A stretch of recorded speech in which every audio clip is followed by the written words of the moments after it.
Nossa programação é intensa ao longo da semana.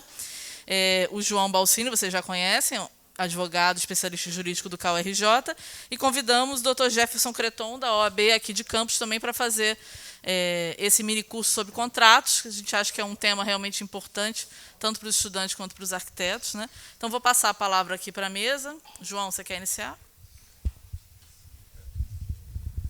Eu acho que queria agradecer a presença do Dr. Jefferson aqui. Ele está compondo a mesa, né? Na verdade, eu vou mais focar no mini curso mesmo, né? Mas a gente destacando a importância, né, desse diálogo institucional, né, com a OAB. E você quer dar uma palavrinha, só dar um oi aí para o pessoal e daí a gente dá início aí. Boa noite a todos. Eu que agradeço pela presença. Fui convidado pelo Dr. João, pelo Gustavo, para estar aqui, na verdade, assistindo, igual vocês. Não vou fazer nada diferente disso. Assistindo a aula do doutor aqui, que vai tentar explicar para vocês a importância de vocês, profissionais da área de arquitetura, como qualquer profissional liberal, principalmente, de formalizarem um contrato de prestação de serviço, porque isso é uma garantia não só de recebimento do que vocês vão se prestar a fazer, né, da conta prestação do trabalho, mas também outras garantias, como a própria personalidade do projeto que será feito, como que será. Há pouco tempo, não sei se eu cheguei a comentar com o Dr. João, eu estava me preparando para uma audiência, e estava acontecendo uma audiência que não é muito comum, mas tem sido mais comum, de 2 arquitetos. Quem copiou o projeto de quem, se foi plágio, se não foi plágio. E aí a pergunta que eu fiz para os 2 colegas advogados quando terminou a audiência foi: tem contrato de prestação de serviço? Não, ninguém tem, foi tudo de boca. Então você não tem como determinar ali quem fez primeiro. A tese deles é quem entrou primeiro com o projeto na municipalidade, na aprovação com a prefeitura. Mas será que isso é a prova principal? Então, na verdade, o que o Dr. João vai passar para vocês aqui é um aconselhamento que deve ser levado a efeito. Até, às vezes, nós, advogados, nos descuidamos disso. Eu tenho essa preocupação de sempre fazer contrato de honorários para delimitar o que eu vou fazer, porque depois fico dito pelo não dito. Além disso, como profissionais que vocês são e alguns serão, existe um negócio chamado relação de consumo. Eu não sei se o Dr. João vai abordar isso aqui, que todos nós somos consumidores. E, felizmente ou infelizmente, os consumidores muitas vezes têm mais direitos e, às vezes, usam isso de uma forma não muito correta contra os profissionais. Então, tudo que está escrito é válido como prova, válido para vocês demonstrarem que o que foi contratado foi A, B, C e D e não E, F, G.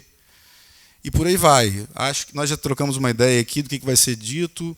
Acho que o Dr. João vai tentar simplificar ao máximo para vocês, porque realmente isso é uma matéria muito técnica, mas dá para vocês terem noção. E já encerrando, doutor, estávamos falando aqui também, porque às vezes o profissional de qualquer área, dependendo do tipo de trabalho, do valor do trabalho, não é compensatório para ele a contratação de um profissional.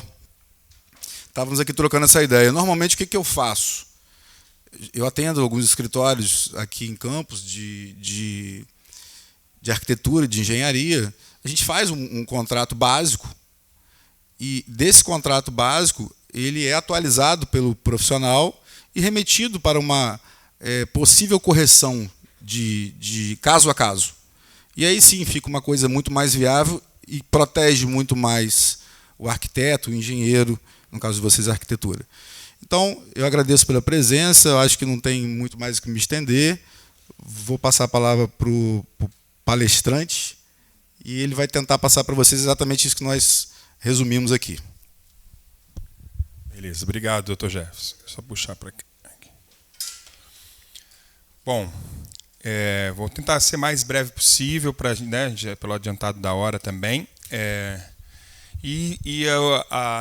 O objetivo desse curso, né, assim, não tem a pretensão de tornar vocês assim especialistas em contrato, né, mas a gente sabe qual que é a realidade, né, de todas as profissões. A gente tem um cenário de que às vezes a gente precisa ter agilidade, né? E o contrato é um instrumento que ele, de fato, a gente entende que não deve faltar, né, no dia a dia profissional de vocês. Isso é uma garantia para o profissional e é uma garantia também para o cliente, né? Então, a relação jurídica, né, ela se torna menos conflituosa quando existe um termo de contrato, né? Então, eu vou fazer aqui, abrir o início aqui com a relação à proposta, que ela é um termo que ele é pré-contratual, né? O contrato, é importante que vocês entendam que o contrato, ele não necessariamente ele precisa ser aquele termo de contrato escrito que a gente assina, que as duas partes assinam. Uma relação jurídica que ela se estabelece fática, ela também pode ser um contrato, tá? Quando existe, o contrato pode ser verbal, o contrato pode ser tácito, né? Até sem as pessoas acordarem expressamente com a sua fala ou expressamente com a sua escrita. Então, existem alguns contratos que há exigência da formalidade, tá? O contrato de prestação de serviço, muito embora ele seja um contrato que a indicação é que seja escrito, né, você pode ter uma relação de prestação de serviço. Às vezes você vai pedir para um pintor pintar uma parede, isso também é um contrato de prestação de serviço, né, e você, na prática, dificilmente alguém vai assinar um termo de contrato, né? Ele é um contrato verbal e você estabelece lá o preço, mais ou menos o prazo, quanto que... E, enfim, aquilo ali também é um contrato, né? Mas o arquiteto é importante que, né, como a gente já está dentro de um universo de mais intelectualidade na prestação de serviço, é importante que vocês também acompanhem com relação à formalização do documento, tá? Isso traz garantias. Com relação à proposta, porque como que vai funcionar na prática, né? Você não assina o contrato da noite para o dia, né? Você primeiro inicia tratativas com o cliente, você vai entender o que ele quer de fato, você vai fazer, até que você vai chegar um momento que você vai fazer uma proposta, né, do seu contrato. O que a gente orienta? Que desde a proposta já seja escrita. Essa proposta, na prática, hoje em dia, está sendo muitas vezes por e-mail, por WhatsApp, né? Mas é tentar formalizar da melhor forma possível, porque a proposta ela já traça o trilho no qual o contrato ele vai fluir depois. Então a gente já orienta para que a proposta ela já seja formulada de forma escrita, tá? E já tentar trazer o máximo de especificação possível. Na proposta você não vai ainda fazer tantas especificações quanto no contrato, né? Não vai conseguir fazer tantas especificações, até porque a proposta ela vai passar para o cliente vai voltar e a gente vai fazer esse bate e volta aí até chegar num denominador comum. Mas assim, a orientação que a gente passa é que desde esse momento você já procure formalizar, tá? Porque mesmo na hora de assinar o contrato, às vezes há divergências, sabe? Você fala, não, mas a gente tinha combinado isso, né? E daí agora a gente vai assinar aqui, daí você não consegue assinar determinado contrato porque não houve ali uma divergência de posicionamentos. Então a proposta ela também estabelece esse equilíbrio, né, na hora de você assinar o contrato posteriormente. Pois não.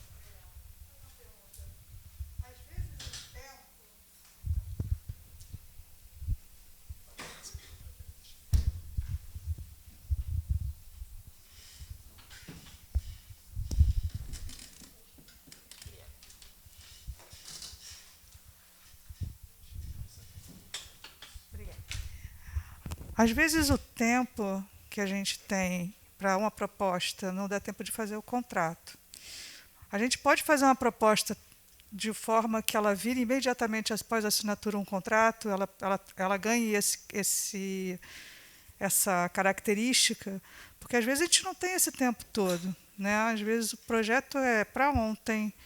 Então, até fazer a proposta, voltar, vai para lá, vai para cá, ela não pode se transformar imediatamente num contrato se ela for bem escrita, se tiver as questões mais importantes ali definidas. Pergunta.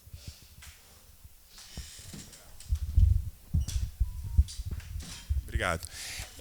A proposta ela pode se transformar, inclusive, num contrato. Você pode, inclusive, já fazer a proposta com o formato, né, de contrato.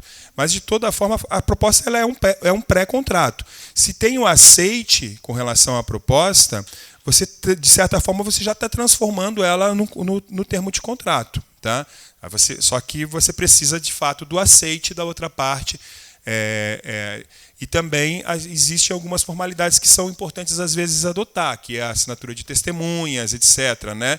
que geralmente a gente fica mais atento na hora de formalizar o contrato. Na proposta, mas, de toda forma, como aquilo que eu falei inicialmente, como o contrato de prestação de serviço ele pode, inclusive, ser verbal, a proposta com o aceite ela já traz uma formalidade, né? Porque o contrato ele já existe. O que a gente fala, existe o contrato, que é uma relação jurídica, e existe o termo de contrato, que é o papel que materializa aquela relação jurídica, num papel, num termo, né? Ou num documento de internet. A proposta ela pode ter também essa natureza de formalizar essa relação. Vincula as partes, né? Vincula as partes. A não ser que assim, né, você coloque ali essa proposta não vincula, porque geralmente a gente faz isso, né? Então tem que ficar atento. Então tem que ver se você não colocou alguma coisa no sentido de que a proposta não vincula as partes. Exatamente, a validade de prazo, etc. Enfim, mas ela pode, às vezes, na expectativa de que é um contrato rápido e com um valor baixo, às vezes você precisa agilizar e já. Mas daí ficar atento para não colocar esses impeditivos. Aqui a gente só fazendo uma introdução, a gente colocou aqui alguns casos recorrentes, porque esse quadro aqui ele está vinculado à Comissão de Ética e Disciplina do CAU-RJ, né? Do qual eu sou assessor jurídico lá no CAU. E é importante que até alguns membros conselheiros da comissão apontaram que a grande maioria dos processos éticos disciplinares no CAU-RJ, eles são decorrentes da não elaboração de contrato ou da má elaboração de contrato. Tá? Então, porque tudo poderia ter sido evitado se as partes tivessem contratado de forma mais formal e as cartas estivessem mais brancas, né, mais limpas, né, com relação a uma parte e outra. E o contrato ele tem esse objetivo, né, de deixar as coisas mais claras, né, para ambas as partes. Então, assim, a gente tem falhas do projeto, eu não vou me estender muito no detalhamento, porque senão a gente não vai conseguir concluir tudo.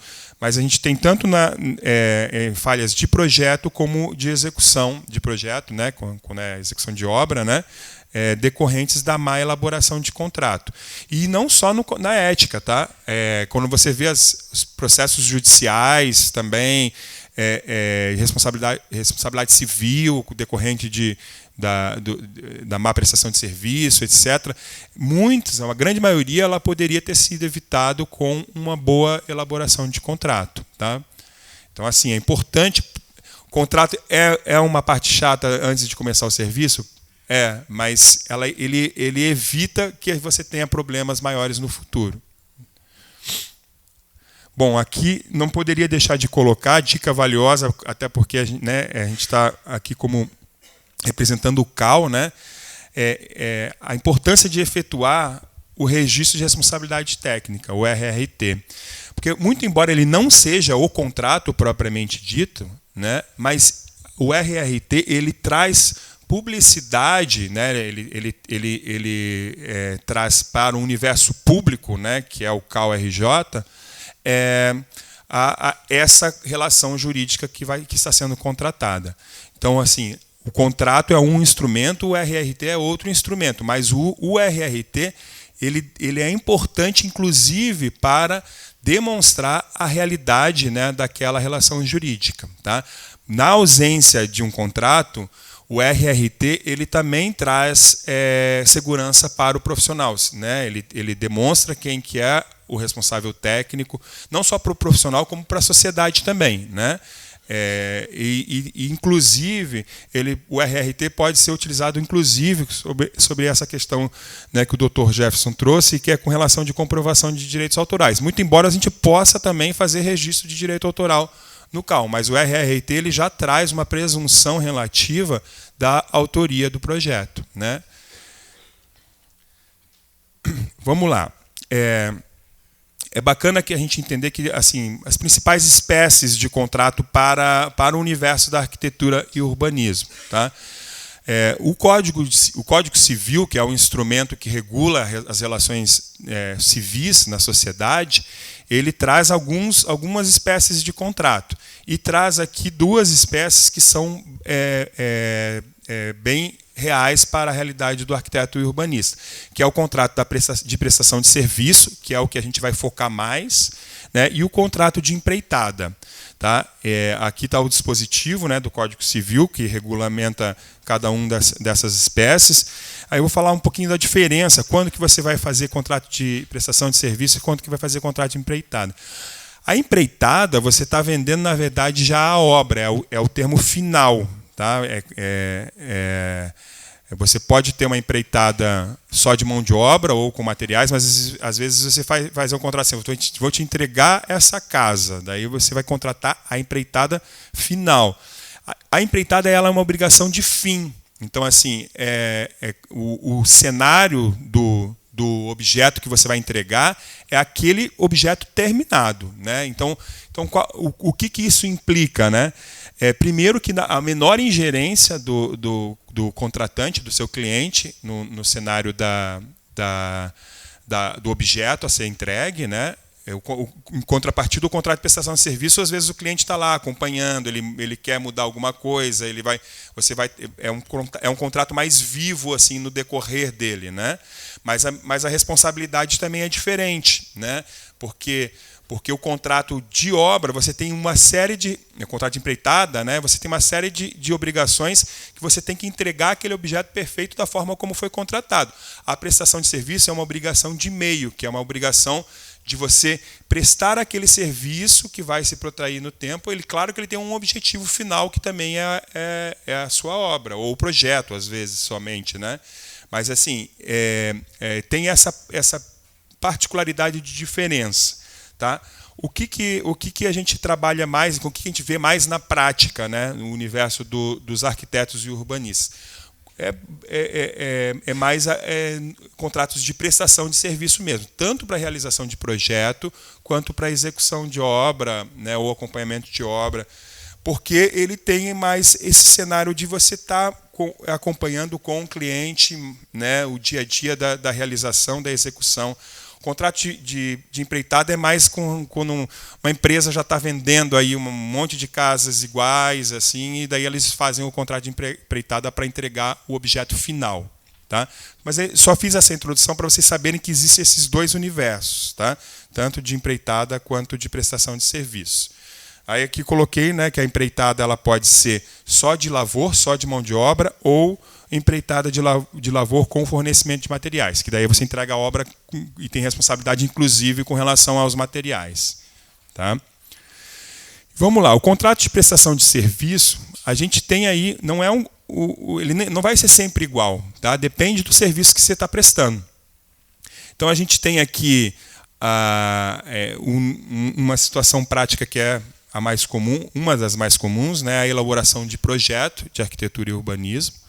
Né? Muitas vezes você vai elaborar o projeto e vai executar o projeto. Né? Então, daí, muito embora aqui a gente ache o universo de contratos é bom assim, especificar em 2 contratos, ou pelo menos deixar muito claro isso num contrato só, quando você vai fazer as duas situações, né? Fazer o projeto e executar também. Porque as responsabilidades elas são completamente diversas, né? Muito embora elas se vinculem umas às outras, mas elas são bem pontuais assim, de naturezas diversas. Então é importante deixar isso muito claro sempre no contrato. Mas aqui na elaboração de projeto arquitetônico, como a gente estava falando anteriormente, a gente, né, sempre prega pela unidade do projeto, né? Mas mesmo dentro desse universo, às vezes você tem até onde você vai, né, no projeto. Você não vai trabalhar com a legalização, com a aprovação do projeto na prefeitura. Às vezes você vai fazer só o projeto básico, digamos assim. Então, isso também, a gente vai depois ver, é importante estar bem especificado, né? Às vezes temos um contrato só de acompanhamento de obra, né, que não é nem a execução da obra, mas às vezes o cliente contratou uma construtora lá, mas ele quer que o arquiteto acompanhe a obra, né, às vezes o arquiteto autor do projeto, às vezes um outro arquiteto que ele contratou, então às vezes pode ter essa natureza. Às vezes tem um contrato só de aprovação de um projeto já existente que não está regularizado, né? Você precisa contratar um arquiteto para ele fazer, às vezes a prefeitura exige um projeto, às vezes o cliente não tem a obra antiga, precisa pelo menos mapear aquele né, local com um projeto, né? Ele não vai ser o autor do projeto que vai ser construído, mas ele vai fazer as especificações. Então tem aí uma série de diversidades de contrato. A própria consultoria, às vezes o cliente vai te contratar para você prestar uma consultoria técnica mesmo, né?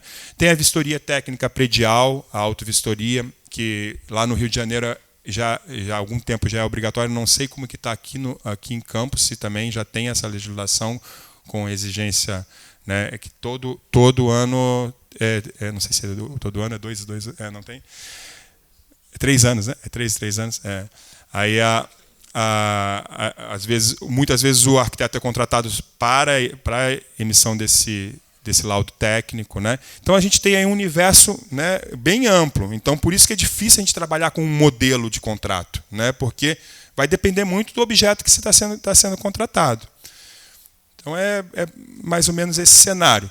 Bom, passando já para a estruturação do contrato, né? Agora a gente está trabalhando com o termo do contrato mesmo. Você está colocando no papel, tá?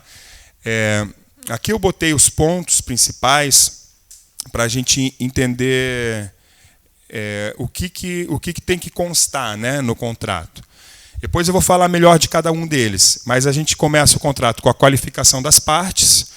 É bom citar a base normativa, isso não é uma exigência, mas é bom você colocar quais são as leis e as normas que você está tratando, né, que dão fundamento legal, normativo para aquele contrato, porque às vezes a cláusula ela não está expressa, mas você se remete à legislação e vai na legislação e vê como que a lei determina, muito embora a lei já vincula as partes independentemente de estar previsto ou não.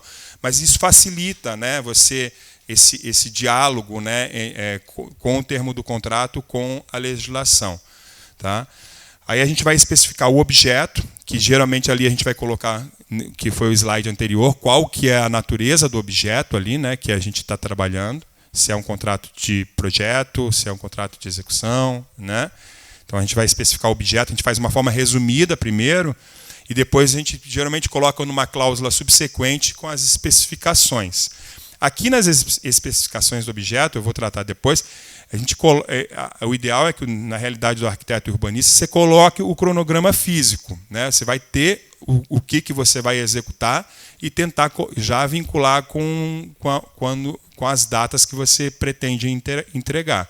Claro que isso, se tiver uma margem de flexibilização, é importante que esteja previsto também no contrato. O preço, que daí é a contrapartida, né, que é o que o cliente vai te pagar, também com o cronograma de pagamento, que às vezes ele pode ser vinculado ao cronograma físico, né, vinculado à conclusão de cada fase, né, que você está entregando, ou às vezes não, às vezes você acha melhor colocar assim, né, um sinal, depois daqui 3 meses. Não necessariamente ele precisa estar vinculado ao cronograma de pagamento, ele não precisa necessariamente estar vinculado ao cronograma físico de entrega das etapas. Muito embora você não pode nunca cobrar se você não está prestando o serviço, né? Então, assim, existe essa dualidade, né?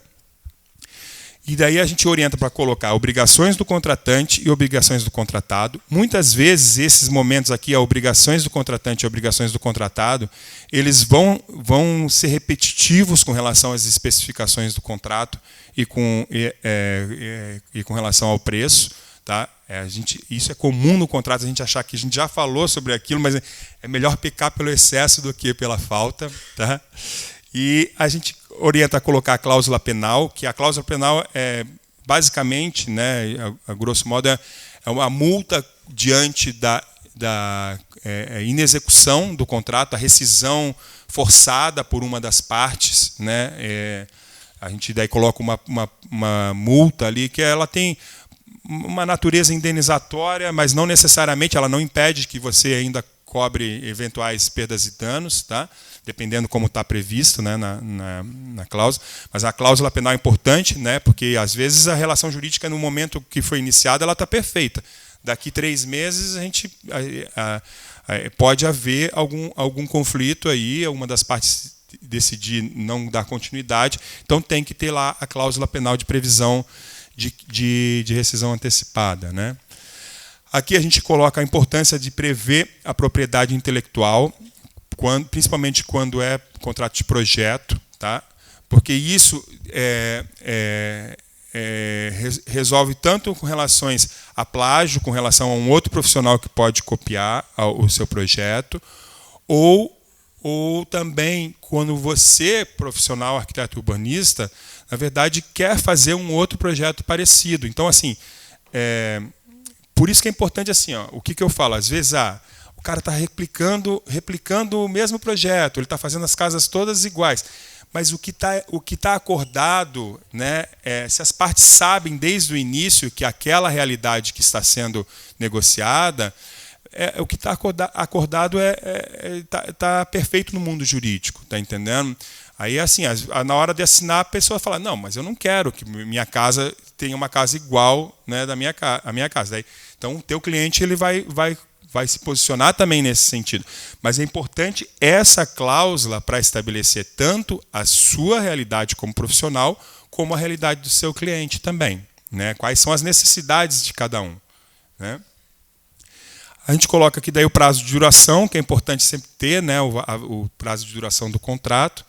Aí considerações finais, que daí ela uma cláusula ampla, né? No final a gente vai falar um pouquinho aqui, e daí o encerramento do contrato, data, assinatura e testemunhas.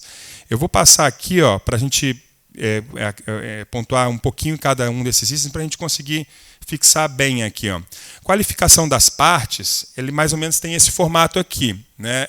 Você vai colocar quem que é o contratante, né, e quem que é o contratado. O contratante geralmente é o cliente, geralmente não, né, no nosso cenário, né, da realidade, é o cliente, e o contratado é o arquiteto e urbanista, que pode ser pessoa física ou pode ser pessoa jurídica. Quando for pessoa jurídica, você vai especificar a qualificação como da pessoa jurídica, do seu escritório, e vai colocar quem que é o representante da pessoa jurídica. Aqui é importante a gente lembrar que... aqui a gente ainda está no contratante, desculpa, o próximo slide que é o contratado. Então, aqui o contratante também pode ser uma pessoa jurídica que está contratando, né? Ela pode ser uma empresa que está comprando, né, o teu serviço, né? Então, você também vai colocar daí a pessoa jurídica aqui, né? Quem que tá contratando? É a pessoa física ou a pessoa jurídica? Se for a pessoa jurídica, vai colocar a pessoa jurídica e o representante legal da pessoa jurídica, tá? Aqui agora o contratado. O contratado é o profissional. Também pode ser como pessoa física, arquiteto e urbanista, pessoa física, como pode ser também um escritório de arquitetura e urbanismo, né? Daí você vai colocar a pessoa jurídica como contratado.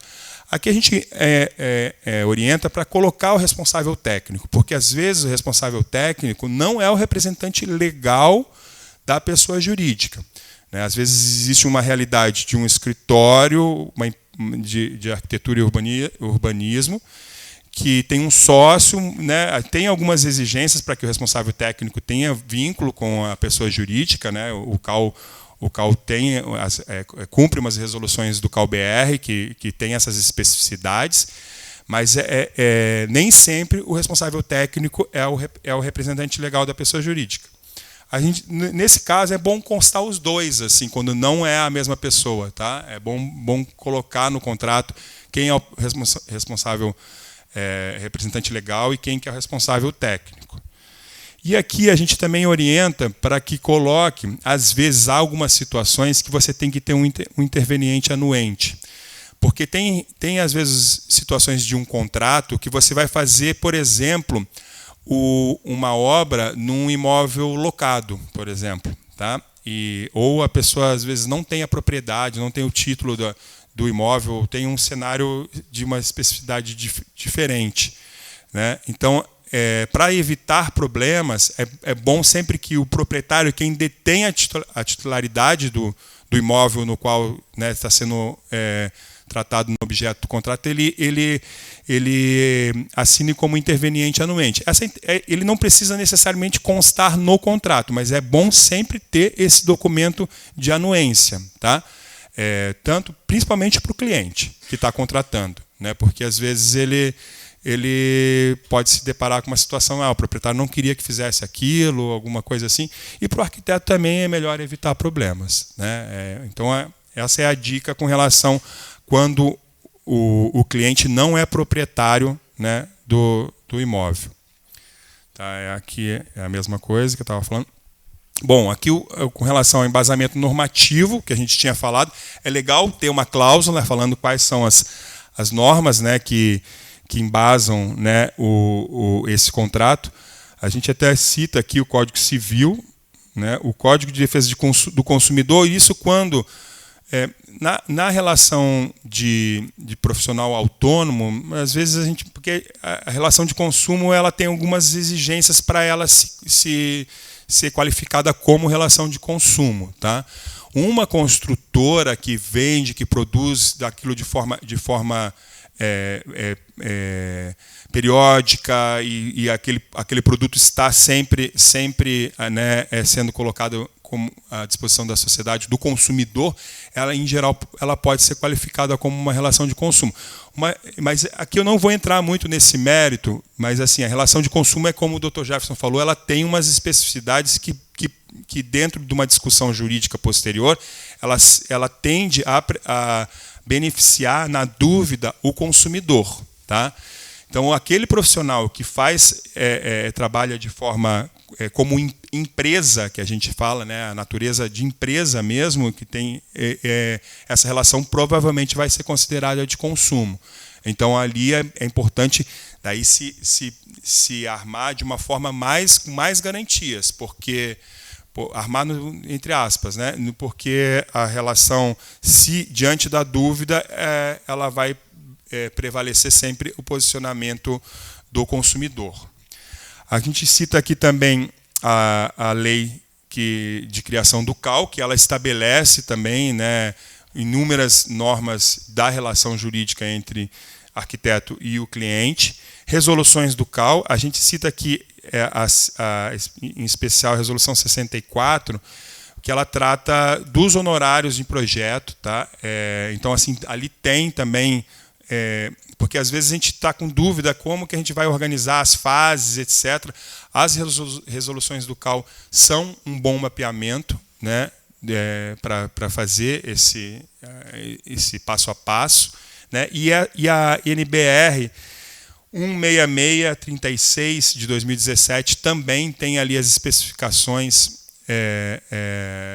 das fases do projeto, que também é um bom mapeamento. Você não precisa necessariamente estar executando todas aquelas fases, mas é bom você seguir ali é um norte, né? É um norte para que o profissional possa se utilizar desses instrumentos.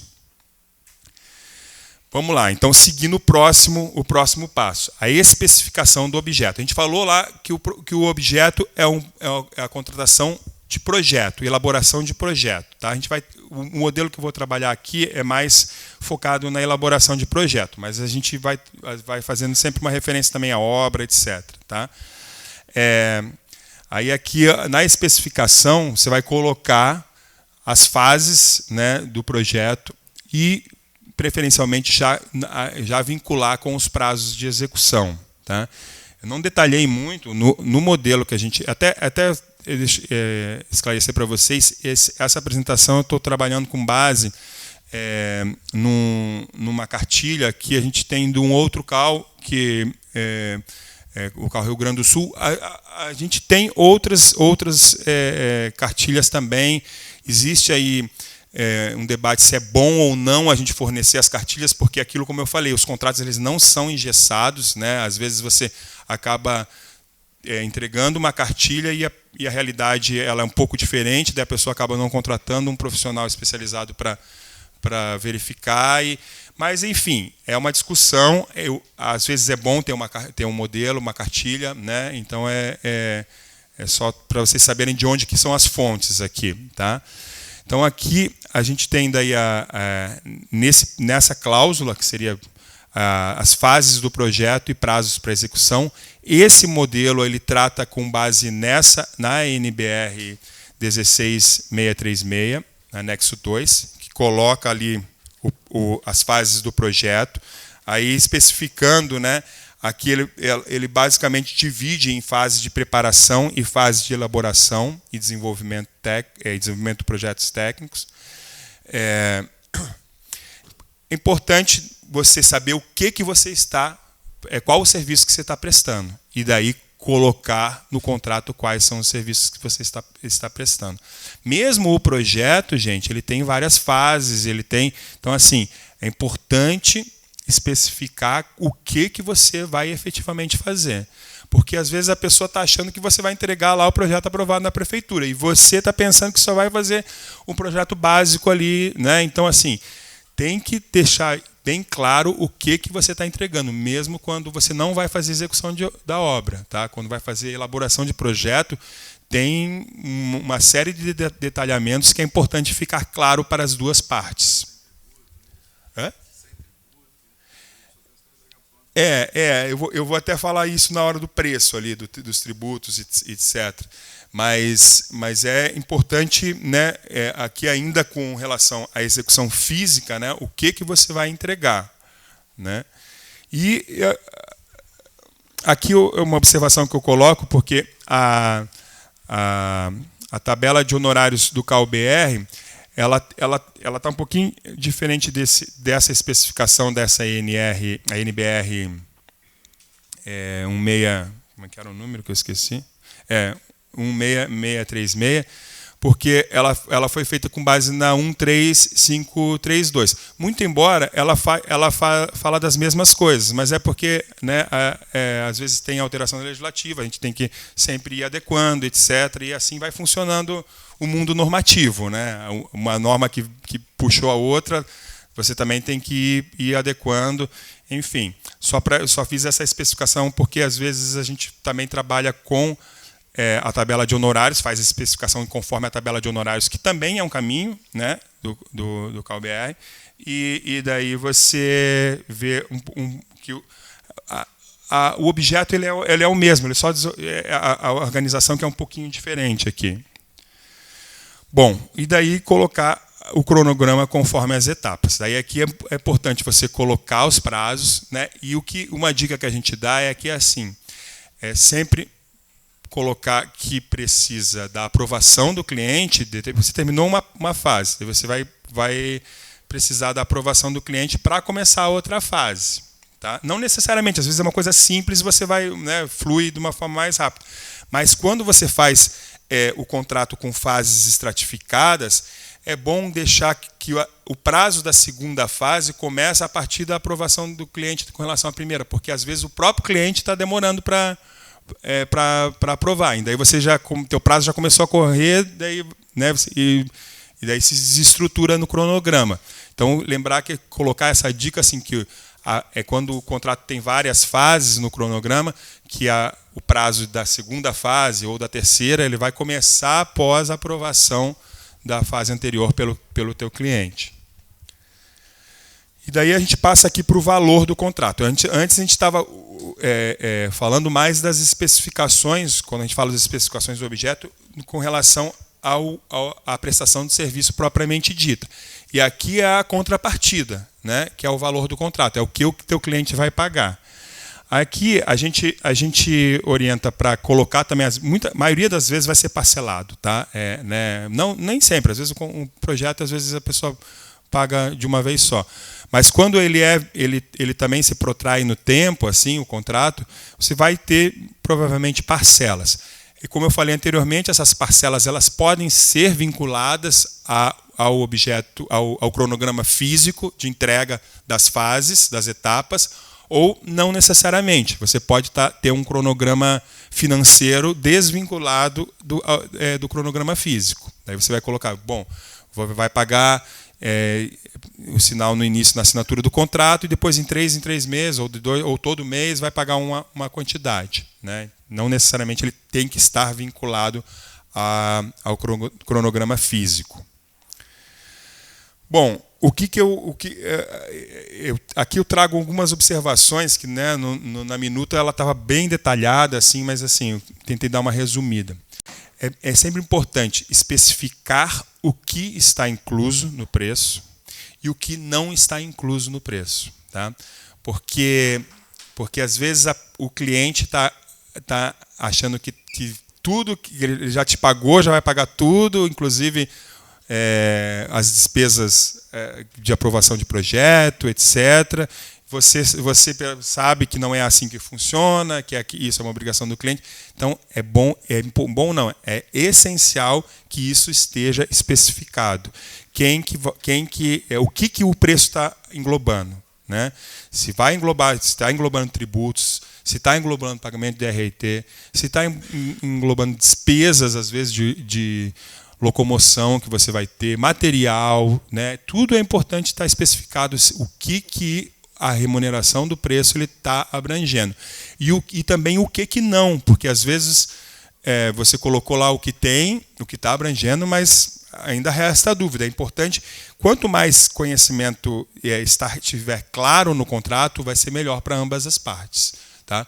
Especificar o que está incluso no preço e especificar o que não está incluso no preço.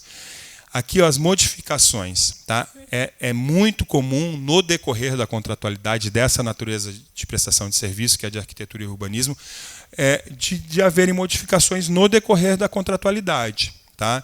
Então, é importante colocar uma cláusula lá que as modificações elas vão sofrer regulamentação posterior também. E você vai fazer termos aditivos no contrato. Tá? Quando você tiver alterações do objeto, mesmo com relação ao preço também, isso que uma coisa está, né, vinculada à outra, você vai fazer termos aditivos posteriores. Então, é bom sempre ter uma cláusula falando que eventuais alterações do objeto ou do preço exigirão a assinatura de termo aditivo ao contrato. Tá? E prever a situação de atrasos nos pagamentos também, tá? Porque isso na prática acontece muito, né? Acontece atraso na execução, na entrega do objeto, acontece, né? É importante você prever esse cenário, como que você vai solucionar essa situação caso ela ocorra. Tá? A gente coloca ali um índice de correção, né, etc. É importante isso estar especificado nas especificações, né, do contrato. E aqui a gente passa para a próxima cláusula, que são obrigações do contratante e obrigações do contratado. Tá? Como eu falei inicialmente, às vezes eu vou te falar que quando eu estou trabalhando em contrato, eu procuro enxugar um pouco, porque muitas vezes quando a gente vê que realmente os cenários são repetitivos. Você pega uma cláusula nas obrigações do contratante que já está muito claro lá nas especificações do objeto. Né? Mas você vai trabalhar aqui de uma forma mais específica com a pessoalidade, né, do contratante e do contratado, que ele vai ter que entregar aquela prestação. E outras coisas que você prevê também coisas que ele não pode fazer. Né?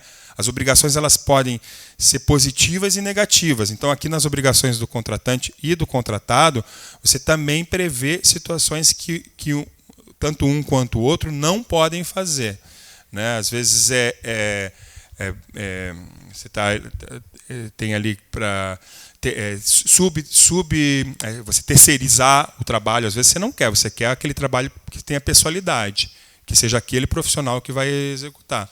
né? Você não quer que ele subcontrate um terceiro para. Então você coloca essa cláusula aqui, né, nas obrigações ali do contratado, no caso, né? Que seria uma obrigação negativa, né? Então aqui obrigações do contratado, nós falamos das obrigações do contratante, agora do contratado, né?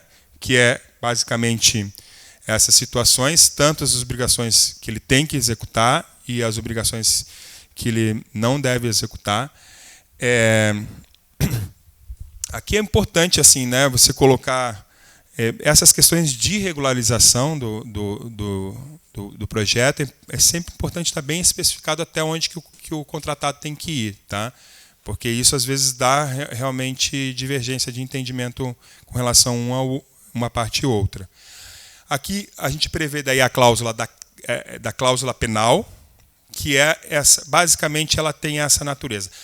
Uma das partes não vai cumprir o contrato até o final, conforme foi inicialmente previsto, e você coloca lá uma espécie de multa, né, para a parte que não cumpriu, pagar para a parte que foi prejudicada dentro daquela rescisão antecipada, ou não precisa ser necessariamente só a rescisão, às vezes não entregou o objeto, né, em determinado prazo. Você coloca lá que vai incidir a cláusula penal, daí vai estabelecer qual que é o valor da cláusula penal. E lembrando que assim, a cláusula penal ela tem uma natureza de indenizar, mas muitas vezes o prejuízo é muito maior do que a cláusula penal. Então é bom deixar isso claro, se a cláusula penal ela exaure todas as possibilidades de indenização posterior ou não. Aconselho sempre a colocar, quer dizer, quando a gente prevê que a relação jurídica vai se ocorrer de uma forma fluida e vai finalizar até o final, mas diante do cenário de, né, imprevisão, às vezes a gente também o profissional pode não cumprir, né, o contrato. E daí você vai ter que pagar aquela cláusula penal. Então, assim, é uma cláusula boa para você, mas também ela pode ser ruim, né? Mas ela tem que estar prevista, porque isso dá uma segurança para as duas partes. Se não tiver previsto, nada impede depois quem foi prejudicado entrar com uma ação de perdas e danos, tá?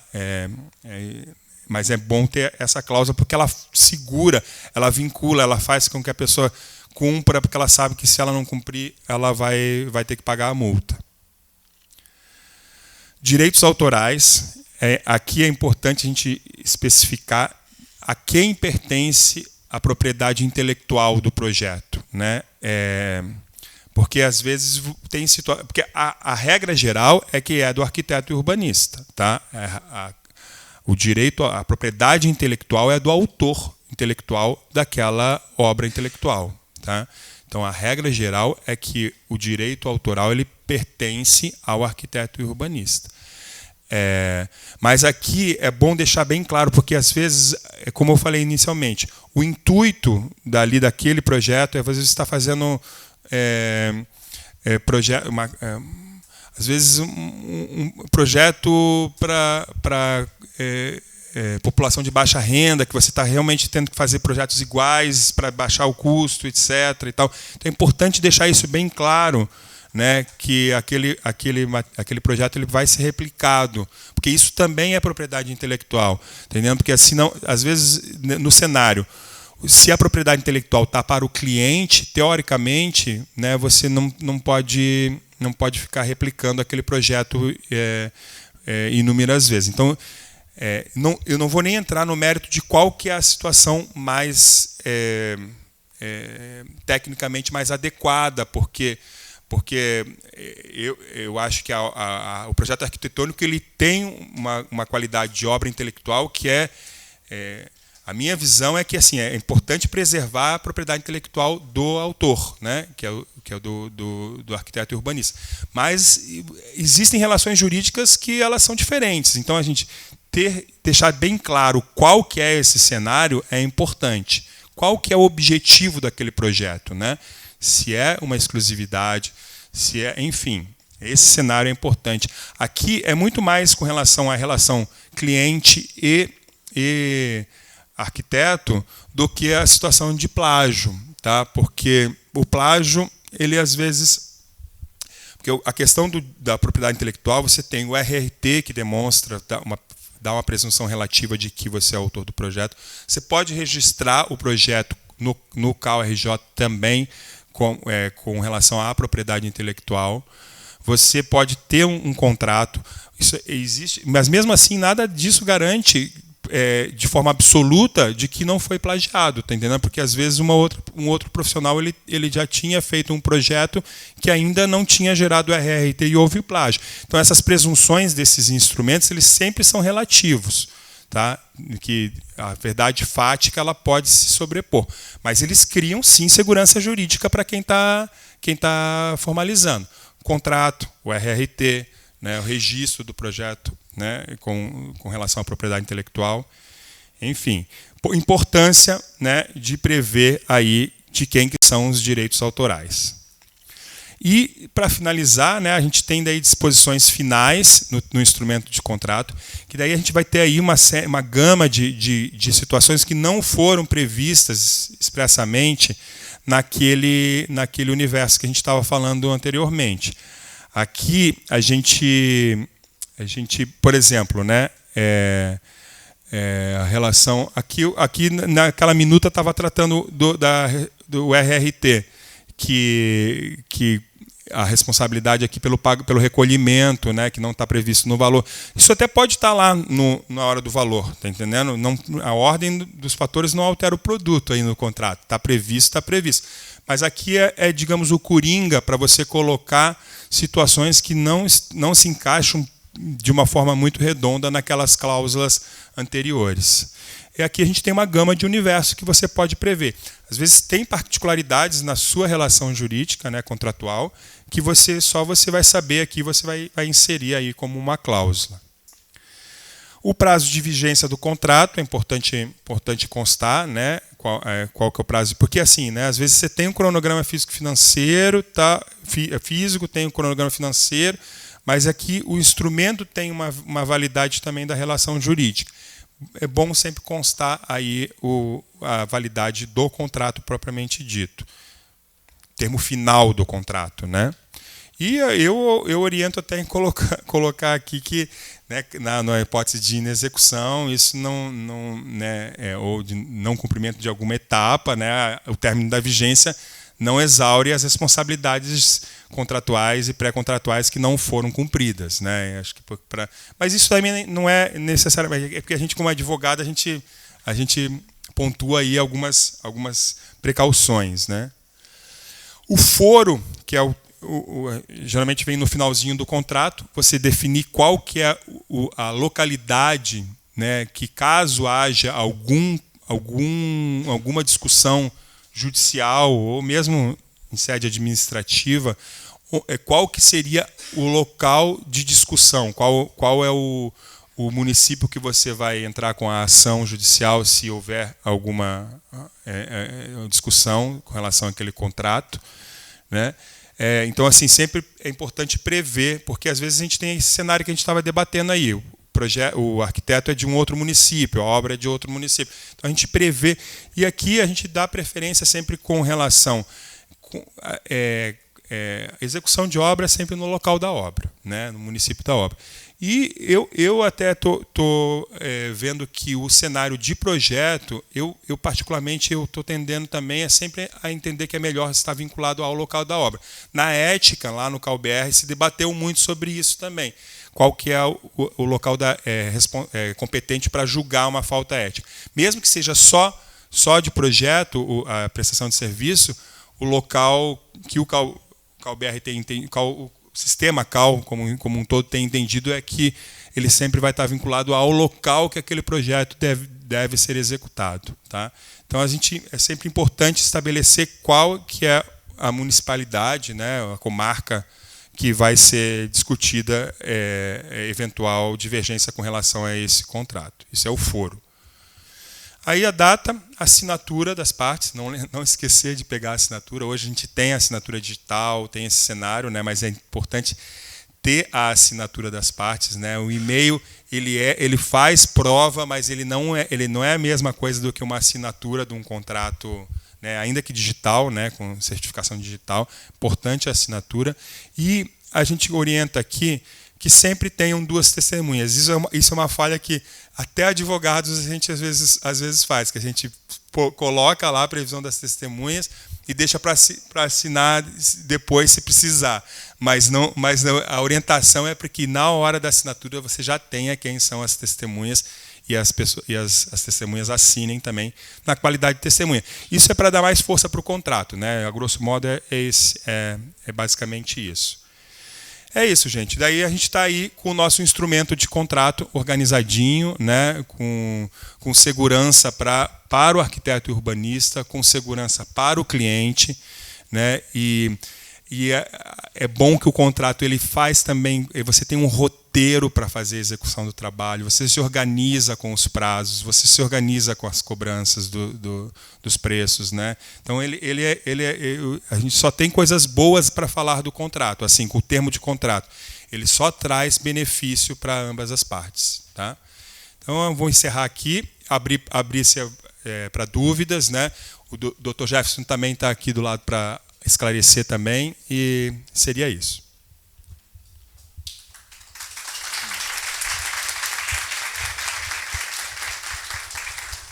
Obrigado, gente. Alguém gostaria de fazer perguntas, gente? Acho que as perguntas também vão no dia a dia do trabalho, né? Mas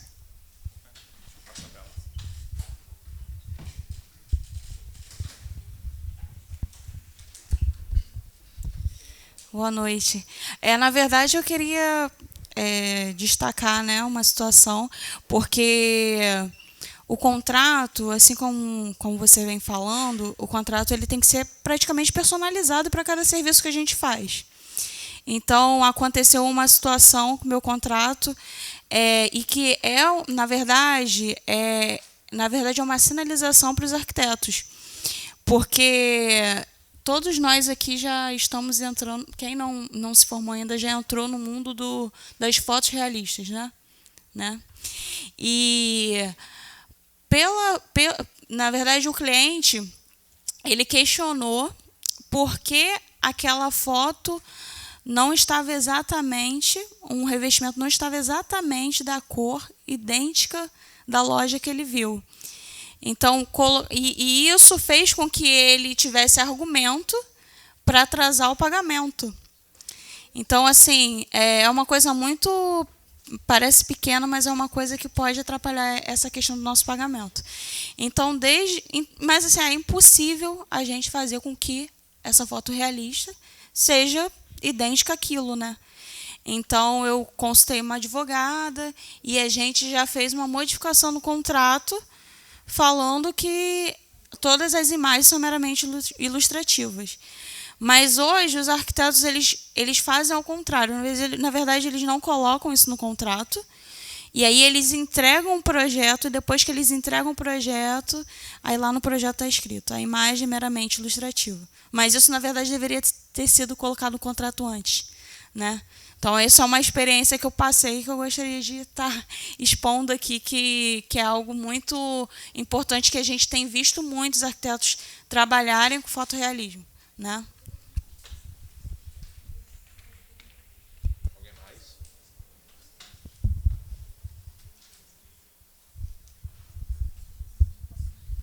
Boa noite. Eu gostaria de saber quanto à vigência do contrato. Se fiz o contrato, eu assinei, o cliente assinou, as testemunhas assinaram. A partir de quando que começa a valer? Já, a partir dessas assinaturas, eu teria que levar um cartório, alguma coisa do tipo?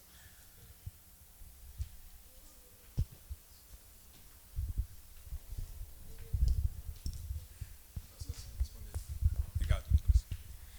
A vigência, quando eu coloquei prazo, a gente coloca o prazo de início, né? E geralmente você vai colocar que o prazo de início é na assinatura, na data da assinatura do contrato. É mais ou menos essa orientação, mas muitas vezes a gente coloca também início de vigência posterior também, sabe? Se estabelece daí qual que é a data que de início. Você pode até assinar um contrato que vai ter a vigência inicial posterior. Mas a regra geral é a data da assinatura. E você vai colocar lá na cláusula que o início da vigência é a data da assinatura.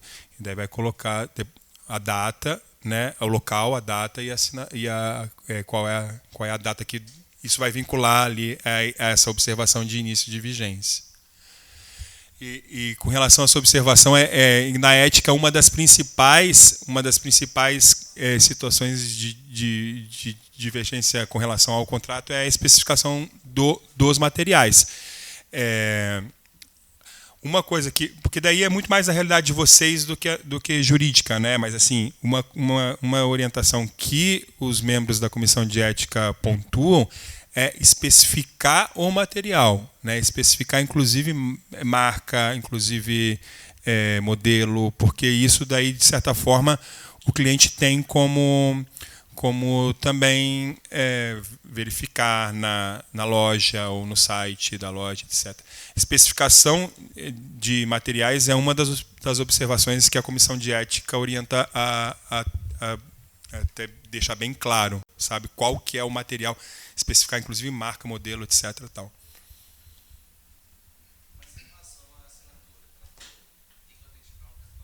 Perfeito, desculpa. Não, o contrato de prestação de serviço ele não precisa, tá? Assinatura registro no cartório. Olha só,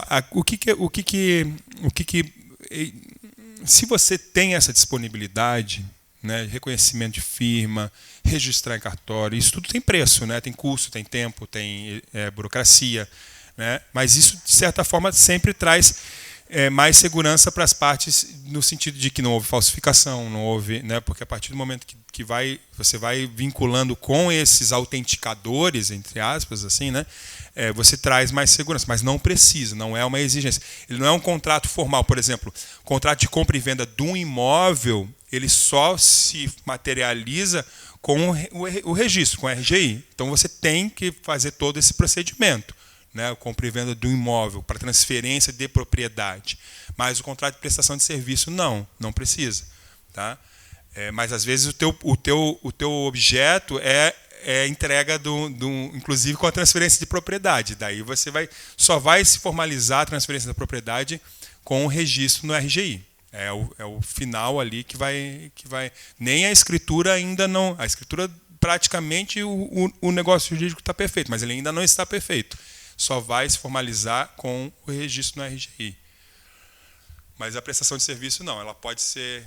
a assinatura das duas testemunhas dá mais segurança, reconhecimento de firma dá mais segurança, você registrar mas é porque não precisa, registrar no cartório não precisa, até não orientaria a fazê-lo. Mais dúvidas, pessoal?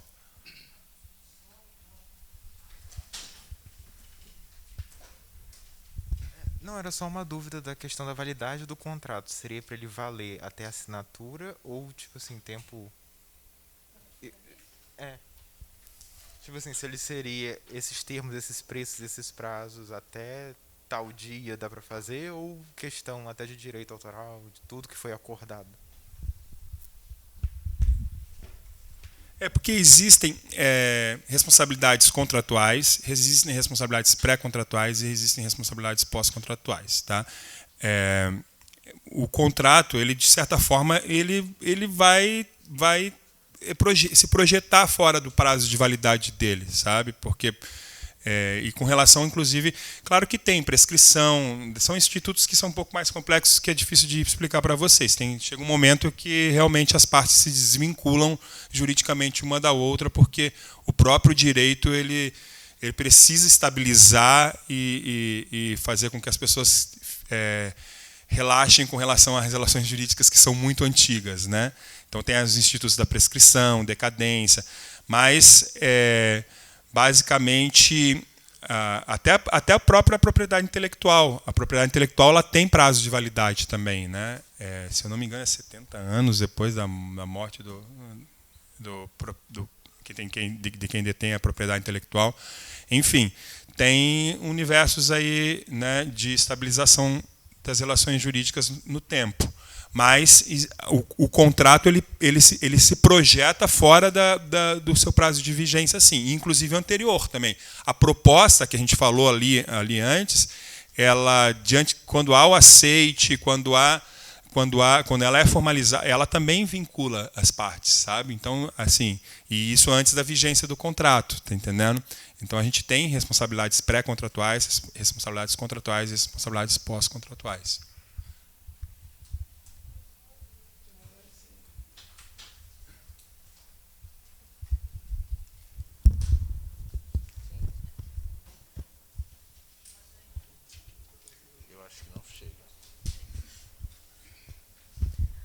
Boa noite. Queria primeiro agradecer, né, porque normalmente pela correria nas nossas aulas a gente acaba tendo o contato com os contratos somente com aqueles modelinhos que o próprio CAL de outros estados acabam nos oferecendo, e como são muitas cláusulas a gente acaba ficando perdido. E foi muito bom ter esse detalhamento mesmo. Mas uma coisa que os professores normalmente falam é que é legal a gente deixar o contrato, digamos assim, aberto e ir negociando com o cliente, porque ele é personalizado, existem casos e casos.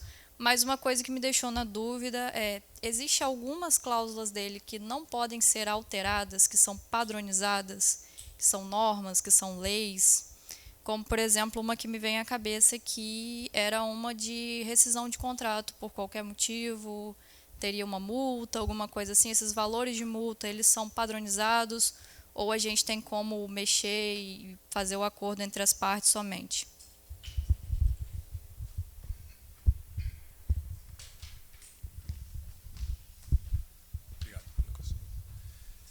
E uma coisa que é importante é assim, o contrato ele faz lei entre as partes, tá? Ele tem força normativa entre as partes. Ele não vincula terceiros, na verdade. Assim, até tem alguma radiação com relação a terceiros, mas ele é uma relação jurídica interpessoal de duas partes que estão negociando, né?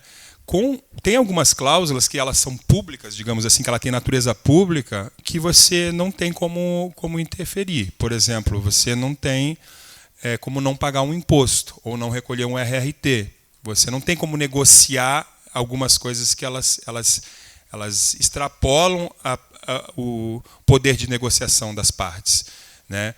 E você também não pode cometer nenhum crime, né? Quando existem normas impeditivas, né? A norma proibitivas, você também não pode ir contra. Mas dentro da relação interpessoal de contratante e contratado, você tem margem para flexibilizar, sim, inclusive para rever e fazer o termo aditivo. Essa situação de você, porque são duas formas de você optar por trabalhar. Quanto mais especificidade, quanto mais você especifica, mais segurança jurídica ambas as partes têm, tá? Mas, de certa forma, isso engessa, sim, as possibilidades de alteração posterior. São cenários que você vai sentir no dia a dia do seu trabalho e como que é a forma de trabalho que você está prestando, tá? Porque realmente tem situações que, mesmo a gente como advogado, a gente orienta a deixar mais amplo, tá? Tem situações que a gente deixa o tipo aberto, que a gente fala, aquela cláusula mais aberta mesmo, para dar margem de negociação. Mas, assim, quanto mais amarrado está, até o próprio projeto também, né? O próprio projeto, quanto mais detalhado, quanto mais ele traz mais segurança jurídica para ambas as partes. Mas a gente sempre prevê ali a possibilidade que a gente até colocou da possibilidade de alteração, tá? Isso tudo demanda trabalho, né? Demanda você ter que formalizar novamente e tal. Mas eu acho que isso é aprendizagem de trabalho também. Porque isso você vai aprendendo com o tempo, você vai fazendo novamente. Quando você já sabe fazer uma vez, vai ser mais fácil fazer depois. Você já tem um modelo que você já trabalhou, você já tem um conhecimento mais consolidado. Então, eu particularmente acho que o detalhamento ele traz mais benefícios, sim. Mas, de fato, ele engessa um pouco as possibilidades de alteração lá. Mas nada impede. As partes, se as duas partes querem alterar, faz um termo aditivo e altera. Entendeu? Mas a gente tem, por exemplo, dando um exemplo, lá no CAL, a gente tinha alguns contratos que são diferentes, né, de patrocínio e tal, que a gente via que havia muita alteração da realidade jurídica no decorrer da contratualidade. A gente organizou um pouco as minutas para elas ficarem um pouco mais abertas, porque a gente sabia que na prática eles não conseguiam às vezes cumprir os prazos de todo o detalhamento, assim, quando é muita coisa, tem que entregar esse papelzinho naquele dia, tal. Então a gente organizou de uma forma que ficasse mais fácil de cumprir sem a necessidade de você fazer um termo aditivo porque o termo aditivo ele demanda também, né? Então, mas é isso, aquela dualidade, é a segurança jurídica e a margem de flexibilização que você tem no decorrer da contratualidade.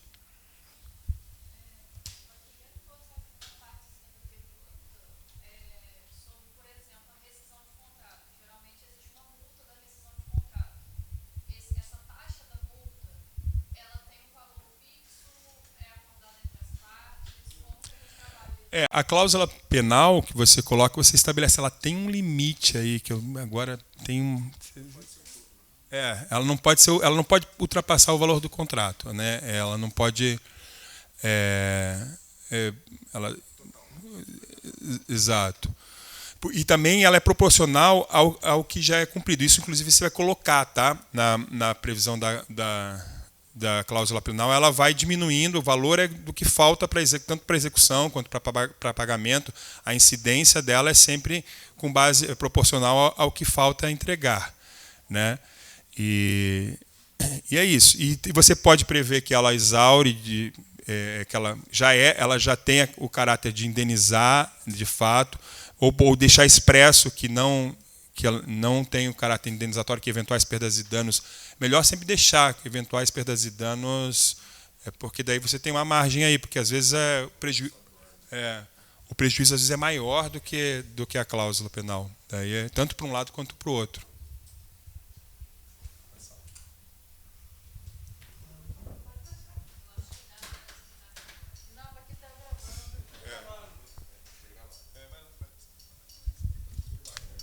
Eu acho que não.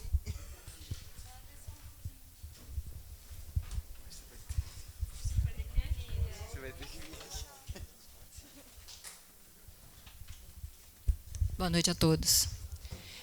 Primeiramente, eu acho que é um evento que tem que ser parabenizado, né?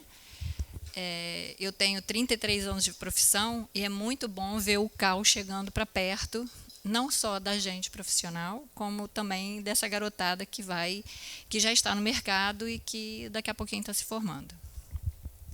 Mas eu acho importante, sem frisar e reforçar aqui, a importância do contrato, principalmente para quem está começando, e que é uma responsabilidade de ambas as partes. Normalmente, nós profissionais estamos preocupados em garantir os nossos honorários. Mas a gente tem, quanto mais você especifica, mais responsabilidade você abraça. E quando você coloca prazos naquele contrato, você também tem que cumprir. Porque as sanções podem vir de parte a parte. E mesmo que a gente não tenha o contrato, né, e nessa minuta que você colocou aí, muito bem simples, mas muito bem elaborada, assim, claro, quando você especifica uma NBR, é bom lembrar que projeto ele tem um lado conceitual, um lado subjetivo, um lado de propriedade intelectual, que a gente não quer se autoplagiar, né, que tem que prestar atenção nisso, mas ele tem uma fase produto, que quando a gente especifica a NBR, que você está entregando um produto baseado com base em conformidade com aquela NBR, você está se responsabilizando em entregar um projeto, se não aprovado no órgão público, aprovável. E isso te dá responsabilidade pós-contratual. E se a gente assina uma responsabilidade, a gente também está amarrado. Logicamente que as imagens hoje, né, quando você entra na questão da propaganda enganosa. Então, o projeto ele é uma segurança, gente, mas quanto mais a gente tenta amarrar o contrato, mais responsabilidade a gente tem. Porque se garante o nosso lado pelo pagamento dos honorários, também garante o lado do cliente naquilo que a gente está entregando. E o que o arquiteto entrega é um produto legal, né? Porque ele é um documento jurídico que dá base civil e criminal, né? Daquilo que você está fazendo, e ele tem regras. Ninguém compra um pneu fora da norma. Então, você também não pode vender um projeto, né? E assinar um documento que não esteja normatizado. Quando a gente assina um RRT, a gente se compromete a gente declara que está atendendo às normas de acessibilidade. E isso também é um contrato. Então, é interessante que isso fique claro na cabeça de vocês da importância desse documento, que não é só um documento que respalda os nossos honorários, eles garantem a nossa responsabilidade enquanto profissional. Né? Porque eu costumo dizer que o feijão e arroz da minha casa foi colocado pela arquitetura e urbanismo. Né? Então, eu há 33 anos estou labutando aí nesse caminho, e é uma responsabilidade grande quando você se compromete profissionalmente. Então, eu queria parabenizar o CAL, realmente eu acho que é uma coisa importantíssima para eles, foi muito bom vocês terem vindo até aqui. Parabéns.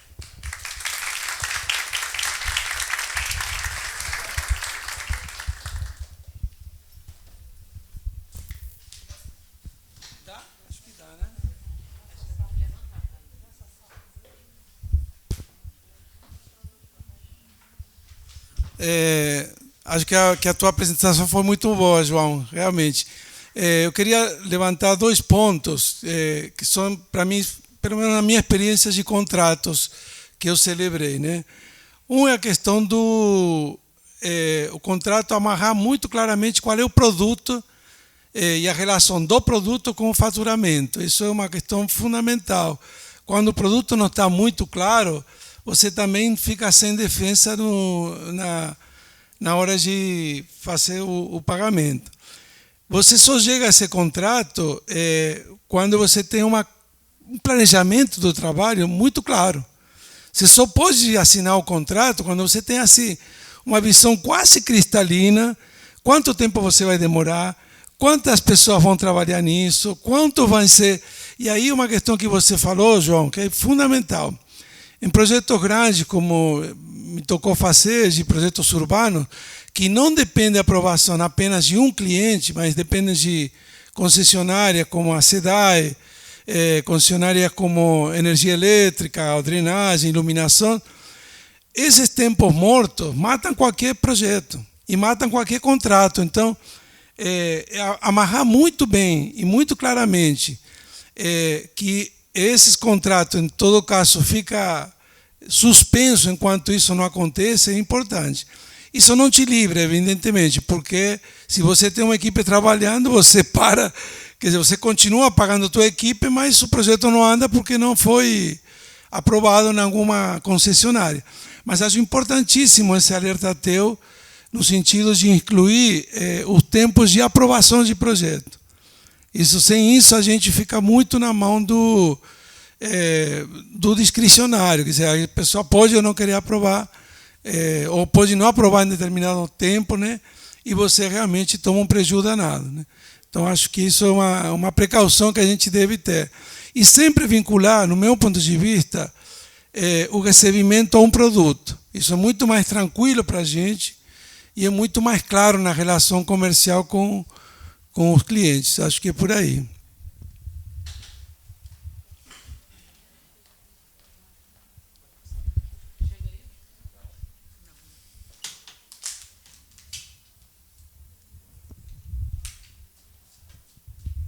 Boa noite. Eu tenho uma dúvida que me veio até durante a sua explanação. No caso de uma empresa, né, um contrato tá? O responsável pelo contrato ser uma determinada empresa, escritório, enfim, e o responsável técnico ser um arquiteto. De quem é o direito autoral?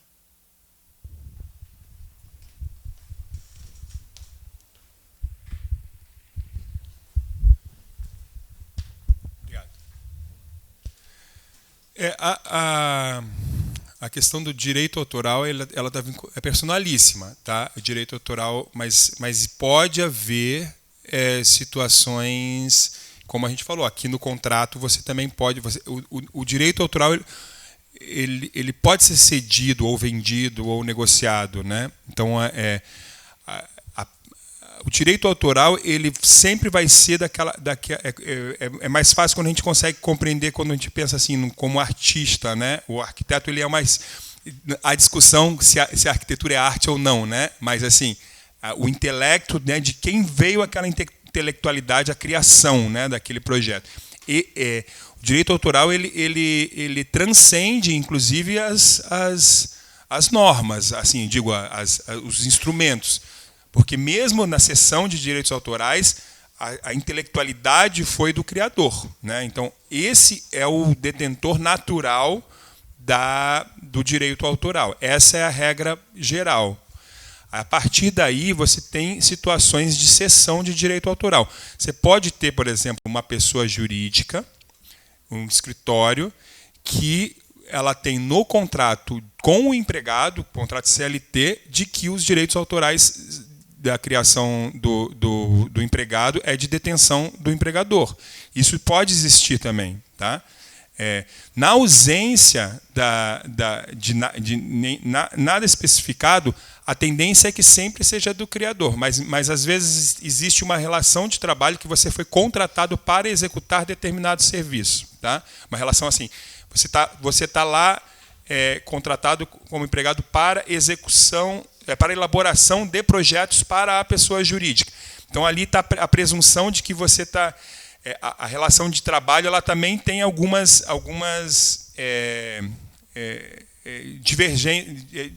distonâncias, dependendo da situação. Se o objeto do teu contrato de emprego ele é aquele, daí a pessoa jurídica ela detém sim os direitos autorais. Mas é porque é melhor você trabalhar caso a caso, tá? Essa situação de direitos autorais, porque nem sempre as coisas são muito claras. Vamos lá. Se um escritório de arquitetura deixa expressamente que os direitos autorais é da pessoa jurídica, daí vai ser da pessoa jurídica, tá? Porque daí as duas partes, no início do contrato de trabalho também já foi estabelecido dessa forma.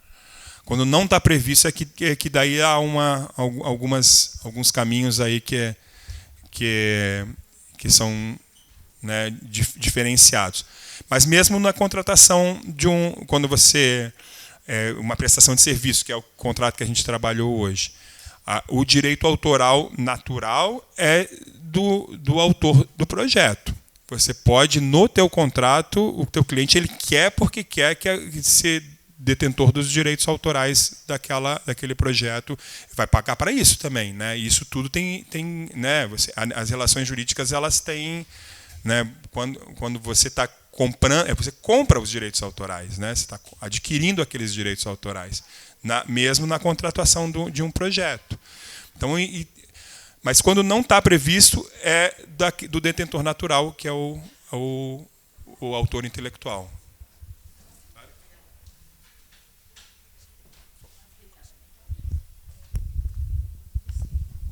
Duas coisas rapidinhas. Primeiro, que esse contrato também funcionaria no caso de nós sermos o contratante e contratando prestação de serviço de um terceiro, né? Então é o mesmo modelo, ou quase o mesmo modelo, né?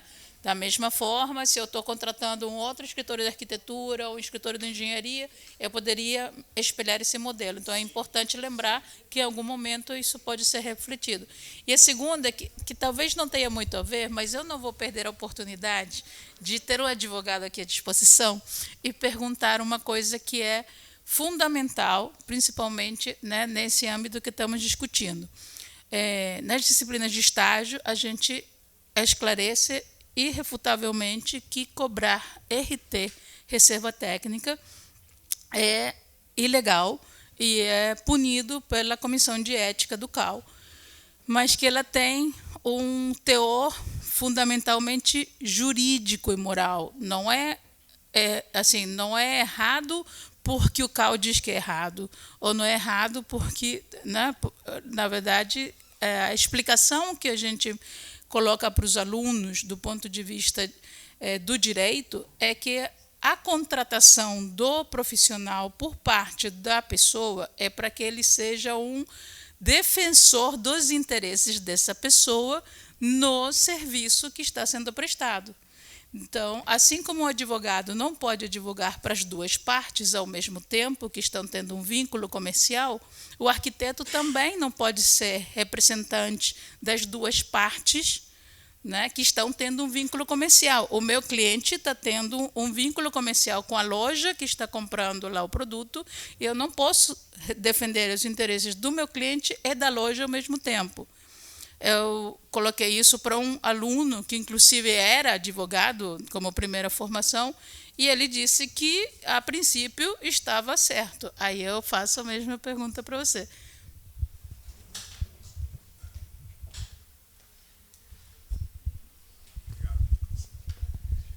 Essa é aquela situação que ela perguntou de cláusulas que são possíveis ou não de negociar. Tem algumas situações que são responsabilidades de natureza pública que já tem quem é o responsável tanto pelo recolhimento, pelo pagamento, etc. O RRT é uma situação dessas. A responsabilidade pelo recolhimento do RRT é do profissional. Hã? Ah, desculpa, perdão. Ah, não, reserva técnica é outro cenário. Realmente, reserva técnica... desculpa. Não, agora entendi, tá? Perdão. Mas é pertinente também, né? A reserva técnica, a RT, a Comissão de Ética, inclusive, também debateu bastante sobre essa matéria, né? Na composição da gestão passada, agora está trazendo novamente essa matéria a debate. De fato, o posicionamento do CAU no sentido de não... Esse formato, né, de relação jurídica que, às vezes, na sociedade ela ocorre, mas ela não é eticamente aconselhável sob o ponto de vista da Comissão de Ética do CAU-RJ, do CAU-BR também. Tá? O posicionamento do CAU é nesse sentido, justamente porque você não está remunerando, na verdade, o serviço, né? É uma negociação lá de benefícios que eles extrapolam um pouco a relação jurídica contratual, né? É importante ficar claro, de fato, que o posicionamento hoje institucional do CAU é nesse sentido de que o RRT, que a RT, ela não é porque assim não tem um local que está falando que na relação civil, né, na legislação civil, com relação à proibição, mas sob o ponto de vista de falta ética, ela vai configurar a falta ética. Então o profissional tem que ter consciência de que que a ART ela configura falta ética, sim. Exato, sim. Às vezes, seja material de construção, seja, né, sofá, decoração, né, etc. Ou, enfim, e às vezes a RT ela não é paga às vezes em dinheiro, mas em benefícios, viagens, etc. Isso, né, a gente tem alguns processos éticos com essa natureza. Então, é saber, né, que às vezes, muito embora isso aconteça às vezes na realidade, mas ela configura uma falta ética, sim. Tá? Desculpa que eu acabei fazendo a confusão. E aí, pessoal, temos mais... acho que a gente pode encerrar. Mas, de toda forma, gente, a gente sempre vai estar disponível no CAU aí para né, dúvidas também. E esse aqui, com certeza, vamos ter outros eventos em outras cidades. Aqui a gente vai voltar também, com certeza, né? E só tenho a agradecer aí esse evento pela oportunidade de ser ouvido, né, por vocês. Obrigado.